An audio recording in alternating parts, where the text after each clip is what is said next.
Hello, my name is Catalina Pera. I am currently a 10th grader here at DNT Design, and I'll be presenting on math and chemistry.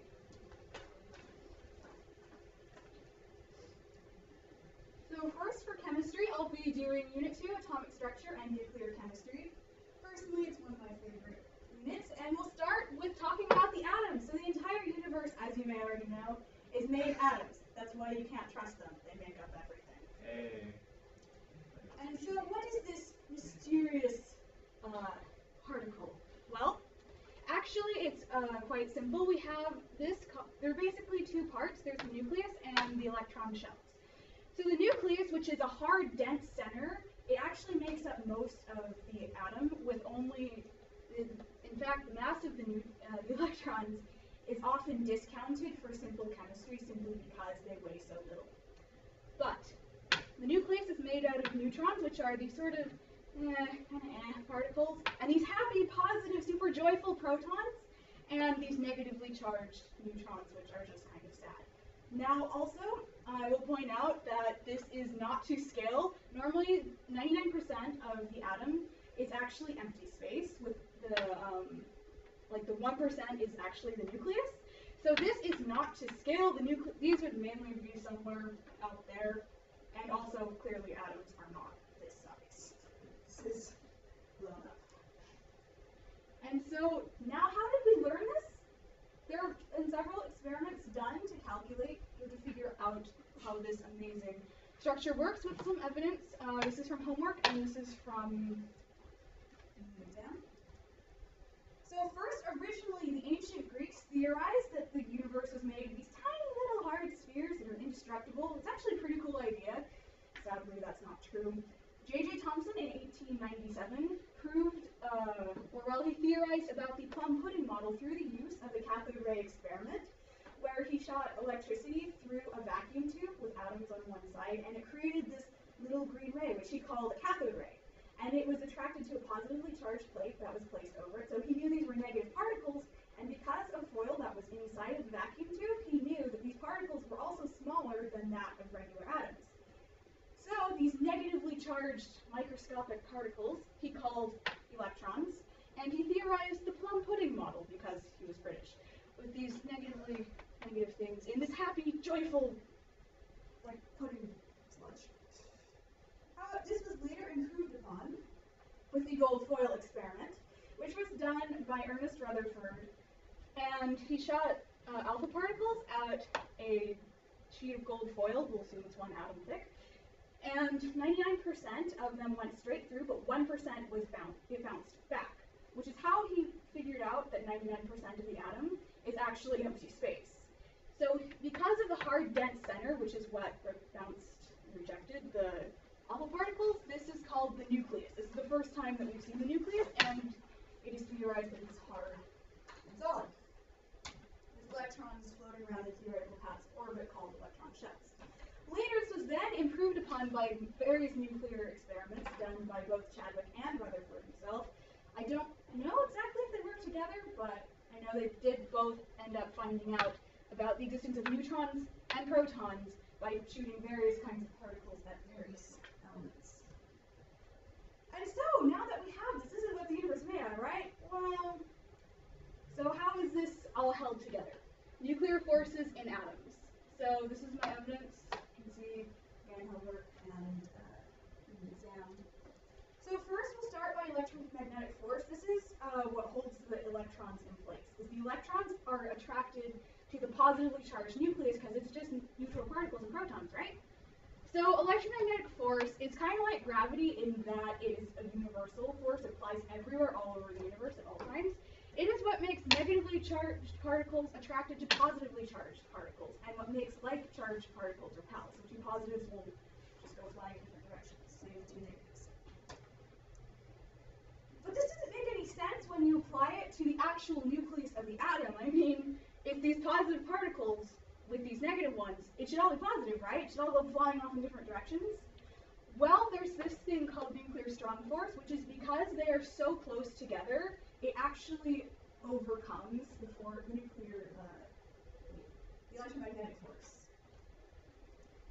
And then there's this other thing called ionization energy, also electronegativity. Electronegativity is how much an atom holds on to the electrons, and ionization energy is how difficult it is to take electrons away. So that's it, right? Well, not entirely. Now there's different kinds. We have to get into classifications. Now not everything's the same. So there are different isotopes of elements. As you can see here, carbon-14, carbon-12, which we'll get into.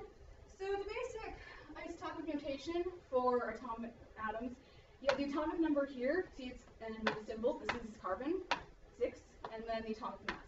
Now what makes an isotope different is that, so all carbon atoms in the universe will have 6 protons, right? That is what makes carbon carbon. That is how you determine what the element is the number of protons in its nucleus. What an isotope is different amount, it's different nucleus, or, neutron amount, which you can look at by the atomic mass. For example, this is carbon-12, it has 6 protons and 6 neutrons, but carbon-14 would have a 14 here because it has 6 protons and 8 neutrons. And then that brings us to radioactive decay, because some of them are sadly less stable than others. You kind of want to stay away from those, not very nice. Basically what happens is there are too many particles inside of the nucleus for it to be successfully held together, so it starts shooting out these particles, as you can see here by our scared little friend. But so there are 3 different kinds of radiation that we learned about. There's alpha particle radiation, which is the biggest. Its isotopic notation is 4/2, sometimes known as helium, because it's 2 protons and 2 neutrons. So that's actually a very large particle being shot out. It can be easily blocked with paper, luckily for you. Then there's beta radiation, which is -1/0. That one needs to be blocked with something thicker, like cardboard. But basically what that is, it's a neutron. Then there's gamma radiation. You really want to stay away from that. That's actually photon particles. It is 0/0. And that needs to be blocked with either concrete or lead. And so that brings us to the end of our chemistry presentation with our happy little arrogant neon. And oh yeah, there's mercury. You might want to stay away from him. He's a little bit crazy. And at this point, I would make a chemistry pun, but all the good ones are gone. So we'll now move on to integrated math 2. So I'm in period 1, 2, and we'll get started with some homework. So as you can see by my homework completion chart, I did my best to get my homework done on time. I completed most of my homework. I did check my answers as I went to make sure I understood it, and I also asked for any clarifications if I needed help. For the assessment score chart, as you can see, I did pretty well on all of my exams. I did study with my friends very frequently, as well as look at my notes well in advance. And mainly my main study habit is that I did make sure I understood the material as I went. Some good habits that helped me this semester: I studied with my friends to make sure I was ready for exams. I was proactive. If there was any extra honors work that I could do, I went and did it because just to challenge myself. I was timely with it. I got it done on or before the deadline. I was efficient with my time in class because I tried to get all my homework done in class so I didn't have to do as much later. And I made sure I understood everything that I could about exams. However, I wasn't perfect this semester. My lowest score is a 3.7. It's on learning target 1.2 proofs. Kind of bothers me, it's not perfect. But the issue is I thought I understood this, and then as it turned out, I didn't. Somehow I still managed to get a 4 out of 9 on it, which is lucky. But I didn't realize we needed to have an x value in the expression. And so then I went back, I reviewed my notes, and then it made sense, and I realized it was a really stupid mistake. And as you can see, I understood it as I got full points on my corrections. Yay, half a mind. So my overall reflection for this semester, I think I should get an A in this class because of my work effort, and my evidence is Essential Skill 1, Quiz 2, which I got a 4 on. Reality, yay, I got an A! I believe it is accurate, as my evidence is I got 5 out of 4 on both parts of the final unit exam.